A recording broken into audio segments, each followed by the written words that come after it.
Hello, good morning students. Today we start our exercise 3 rational number. Okay बेटा, आज हमारा जो चैप्टर 3 है रैशनल नंबर, आज हम वो स्टार्ट करेंगे. Okay, before starting the question we have to complete our concept. Okay, questions करने से पहले बेटा हम कंसेप्ट देखेंगे रैशनल नंबर का, कि आखिर रैशनल नंबर्स होते क्या है, किस तरीके से हम इन्हें यूज़ करते हैं. ठीक है, तो देखो रैशनल नंबर को पढ़ने से पहले हमें ये पता होना चाहिए कि नेचुरल नंबर क्या होते हैं. नेचुरल नंबर क्या होते हैं बेटा? All counting numbers. जो काउंटिंग नंबर्स है जैसे कि 1 2 3 4 5 आर कॉल्ड नेचुरल नंबर. ये नंबर्स क्या कहलाते हैं? नेचुरल नंबर्स कहलाते हैं. Okay, now whole number. Whole number क्या होता है? अगर नेचुरल नंबर के अंदर हमने जीरो को इंक्लूड कर दिया, देखो नेचुरल नंबर 1 2 3 4 5 है और उसके अंदर हमने अगर जीरो को इंक्लूड कर दिया तो वो हमारे पास क्या हो जाएंगे बेटा? होल नंबर हो जाएंगे. ओके, तो कंसेप्ट ऑफ नेचुरल नंबर और होल नंबर समझ गए. नेचुरल नंबर जो हमारे काउंटिंग नंबर्स हैं जैसे कि 1 2 3 4 5 नेचुरल नंबर होते हैं. होल नंबर जिनके अंदर जीरो भी इंक्लूड होता है. ठीक है, अब देखो why learning the properties of whole number we have observe. देखो हमारे पास ये कुछ प्रॉपर्टीज है होल नंबर्स की, कुछ ऑब्जर्व करते हैं. Sum of two whole number, देखो 5 एंड 9 दोनों होल नंबर है, तो sum of two whole number क्या आएगा? एक होल नंबर ही आएगा. Okay, the product of two whole number is a whole number. अगर हमने 6 मल्टीप्लाई 8 किया 48 भी किया है, हमारे पास होल नंबर है. 6 भी होल नंबर एंड 8 भी, तो जो प्रोडक्ट होता है होल नंबर का वो भी होल नंबर आता है. Can you think of any two whole number a whose product is 1? क्या आप सोच सकते हैं कि दो होल नंबर कौन से हैं जिनका प्रोडक्ट 1 हो? ठीक है, तो 1 इज़ मल्टीप्लाई बाई 1. अगर हमने 1 को 1 से मल्टीप्लाई कर दिया तो हमारे पास प्रोडक्ट क्या आया? 1. ठीक है, so no other whole number has this property. और किसी होल नंबर की प्रॉपर्टी नहीं है. ठीक है, थर्ड आता है अगर हमने किसी भी होल नंबर में से दूसरे होल नंबर को माइनस कर दिया तो ये ज़रूरी नहीं है कि वो हमारे पास होल नंबर ही आए. देखो कैसे? अगर मैंने 6 में से 3 को माइनस किया तो 3 आया, इट मीन्स 3 हमारे पास होल नंबर है.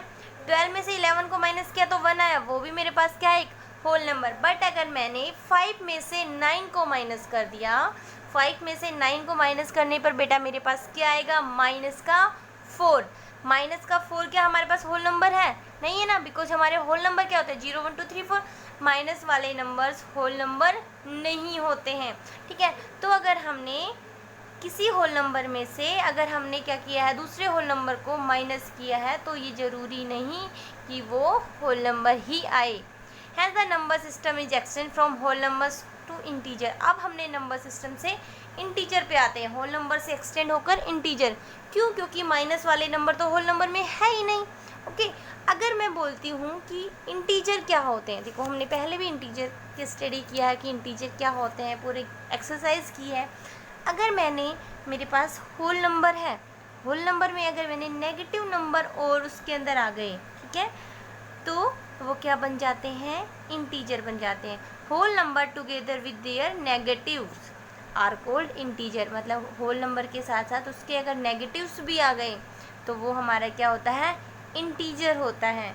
Are you getting this? ठीक है, अब इंटीजर समझ में आ गया. पॉजिटिव नंबर, जीरो और नेगेटिव नंबर, ये मेरे पास क्या बन गए? इंटीजर. देखो अभी तक हमने 3 नंबर्स के बारे में देखा है. नेचुरल नंबर, काउंटिंग नंबर्स जो 1 2 3 4. होल नंबर अगर हमने जीरो को इंक्लूड कर दिया, और इंटीजर अगर मैंने उनमें नेगेटिव नंबर्स को भी इंक्लूड कर दिया तो वो क्या बन जाते हैं? इंटीजर्स बन जाते हैं. ओके, नाउ इंटीजर्स की भी कुछ प्रॉपर्टी है. अगर मैंने 9 को 3 से डिवाइड किया, ठीक है, तो क्या आया? 3 आया. 3 तो मेरे पास एक इंटीजर आ गया. ठीक है, अगर मैंने -36 को 12 से डिवाइड किया तो -3 आया, वो भी मेरे पास इंटीजर आ गया. बट अगर मैंने 4 को डिवाइड किया -5 से, तो 4/-5 क्या ये एक इंटीजर है? ये एक इंटीजर नहीं है. तो अब हम इसे क्या बोलेंगे बेटा? देखो अब हमें पता तो चल गया ना कि ये इंटीजर तो नहीं है. ठीक है, क्योंकि इंटीजर कौन से नंबर होते हैं? जीरो, पॉजिटिव नंबर और नेगेटिव नंबर. बट ये तो हमारा एक तरीके से फ्रैक्शन फॉर्म आ गई, पर फ्रैक्शन फॉर्म में भी हमने माइनस नंबर्स नहीं देखे थे. ठीक है, तो ये हमारे कौन से नंबर्स होते हैं? रैशनल नंबर्स होते हैं. देखो, need to extend out number which is negative positive fraction must be include. ठीक है, फिर हमने फ्रैक्शन को इंक्लूड करना होगा. This is a new system is called rational number system. तो ये जो हमारा सिस्टम है ये क्या कहलाता है? रैशनल नंबर सिस्टम कहलाता है। Are you getting this? Natural number, whole number और इंटीजर। अभी तक आप लोगों को ये याद रखना कि नेचुरल नंबर क्या होते हैं, होल नंबर क्या होते हैं और इंटीजर्स क्या होते हैं। ठीक है, सभी को क्लियर हो रहा है? ओके देखिए बेटा, हमारे पास एक डायग्राम दिखाया गया है, ये एक वेन डायग्राम है। इसके अंदर सबसे पहले हमने नेचुरल नंबर की स्टडी की थी कि जो 1 2 3 4 जो हमारे काउंटिंग नंबर्स हैं वो हमारे नेचुरल नंबर्स हैं। ओके, आफ्टर दैट अगर मैंने उसके अंदर जीरो को और इंक्लूड कर दिया, काउंटिंग नंबर में अगर मैंने जीरो को इंक्लूड कर दिया तो वो क्या बन गए? होल नंबर बन गए। ओके, और अगर मैंने होल नंबर में नेगेटिव नंबर्स को और इंक्लूड कर दिया लाइक -3 -2 इनको भी, तो वो मेरे पास क्या बन गए? इंटीजर बन गए। अब मैंने इंटीजर के में क्या कर दिया? फ्रैक्शन रूप में। देखो -3 अपॉन में 2 अपॉन वाली p अपॉन q की फॉर्म में लिख दिया, तो वो हमारे कौन से नंबर्स हो गए? Rational numbers. ओके, तो अगर रैशनल नंबर की डेफिनेशन करें, a number which is the form of p upon q, एक नंबर जिसको हम p अपॉन q की फॉर्म में लिख सकते हैं, where p and q are integer, जहाँ पर जो p और q है क्या है? इंटीजर। लाइक -3 अपॉन 2, तो -3 भी एक इंटीजर है और 2 भी एक क्या है? इंटीजर है। And q not equal to 0, but q की वैल्यू 0 नहीं होनी चाहिए। ये बहुत ही इंपॉर्टेंट चीज़ है कि q की वैल्यू आपको याद रखनी है, कभी भी q की वैल्यू 0 नहीं होनी चाहिए। Is called a rational number, तो इसी ही को ही हम रैशनल नंबर कहते हैं। ठीक है, तो रैशनल नंबर समझ में आया, जिसे हम p अपॉन q के रूप में लिख सकते हैं, और p और q हमारे क्या है? इंटीजर्स हैं। p और q हमारे इंटीजर हैं और q की वैल्यू 0 नहीं होनी चाहिए। Okay, are you getting this? ठीक है, अब देखो मैंने बोला कि 0 नहीं होनी चाहिए। अगर यहाँ पर p की वैल्यू 0 हो गई, ठीक है, तो किसी भी नंबर को अगर 0 से डिवाइड करते हैं तो वो डिफाइन नहीं होता है ना, because division bye 0 is not define, इसलिए q की वैल्यू कभी भी 0 नहीं होनी चाहिए। देखो हम कुछ एग्जांपल्स लेते हैं। 3/7 is a rational number. 3/7 rational number है क्योंकि 3 भी मेरे पास क्या है? और इंटीजर, एंड 7 भी मेरे पास क्या है बेटा? इंटीजर है। ओके, अब देखो -5/9 is a rational number. -5 and 9/9 क्या है? रैशनल नंबर, क्योंकि -5 भी मेरे पास एक इंटीजर है और 9 भी क्या है? इंटीजर है। और जो 9 की वैल्यू 0 के इक्वल तो नहीं है ना, ठीक है, इट मीन्स ये क्या है? एक रैशनल नंबर है। ओके, देखो इसमें एक एग्जांपल लेके दिखाया है। Let 4/x equal to 15। अगर मैंने x की वैल्यू को 0 रख दिया बेटा, देखो अगर x की वैल्यू यहाँ पर मैंने क्या रख दी? 0, तो क्या होगा? 4 इक्वल टू 15x। ठीक है, उसके बाद में 15 को मल्टीप्लाई 0 करेंगे तो 0, क्या 4 0 की इक्वल है? नहीं है। It means x equal to 0 is not possible. x की वैल्यू, अगर हम x की वैल्यू 0 रखें तो वो पॉसिबल ही नहीं है। ओके, एक पॉइंट आपको रिमेंबर रखना है कि जो हमारे पास सारे के सारे इंटीजर्स हैं, ओके, ध्यान से सुनिए बेटा, जो हमारे पास सारे के सारे जो सभी इंटीजर्स हैं वो रैशनल नंबर्स होते हैं। क्यों? क्योंकि अगर मैंने बोला कि 7 मेरे पास एक इंटीजर है, ओके, 7 क्या है? मेरे पास एक इंटीजर, तो मैं उसको 7/1 के रूप में लिख सकती हूँ ना, ठीक है, तो ये मेरे पास एक क्या आ गया? Rational number. इट मीन्स सभी के सभी इंटीजर्स रैशनल नंबर होते हैं, बिकॉज यहाँ पर 7/1 is a rational number, because 7 and 1 are integer. Okay, thus the system of rational number include all integer and fraction. तो जो रैशनल नंबर के अंदर सारे के सारे इंटीजर्स और फ्रैक्शन इंक्लूड हो जाते हैं। Okay, now comes two types of rational number.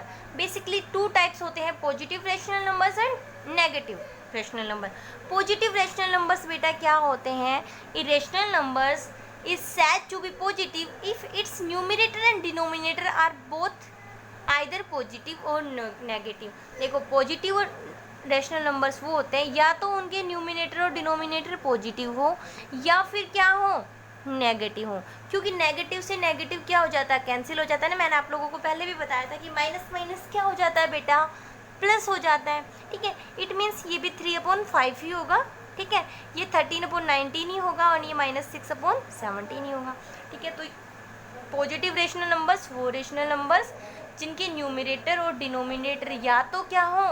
Positive हो या क्या हो, नेगेटिव हो। ऐसा नहीं कि एक पॉजिटिव है और एक दूसरा नेगेटिव है, वो पॉजिटिव रेशनल नंबर नहीं होते हैं। पॉजिटिव रेशनल नंबर के अंदर न्यूमिनेटर और डिनोमिनेटर या तो पॉजिटिव होने चाहिए या नेगेटिव होने चाहिए। वो कौन से होते हैं, positive rational number. Okay, negative rational number, rational number is said to be negative if either its numerator or denominator is negative।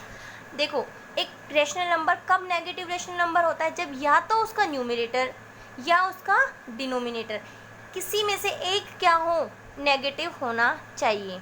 Okay, देखो यहाँ पर देखो आप -9/17, एक हमारे पास क्या आ रहा है, ये नेगेटिव आ रहा है, ठीक है। 12/13, यहाँ पर हमारे पास न्यूमिनेटर तो पॉजिटिव है बट डिनोमिनेटर क्या है, नेगेटिव है। इट मीन्स हमारा क्या है, ये negative rational numbers. Okay, are you getting this? तो नेगेटिव रेशनल नंबर्स के अंदर या तो न्यूमिनेटर या डिनोमिनेटर दोनों में से एक नेगेटिव होना ही चाहिए। Okay, remember a rational number a/b is a fraction only when a and b are whole numbers and b is not equal to 0। देखो, कोई भी रेशनल नंबर a/b, ठीक है, कब फ्रैक्शन होगा, जब a और b क्या होंगे, होल नंबर होंगे। इट मीन्स a और b पॉजिटिव नंबर्स में होंगे, नेगेटिव नहीं होंगे, और b की वैल्यू 0 नहीं होगी, तब हमारा क्या होगा, ये फ्रैक्शन होगा। Are you getting this? Okay बेटा, तो आज हमने रेशनल नंबर्स का कॉन्सेप्ट किया है।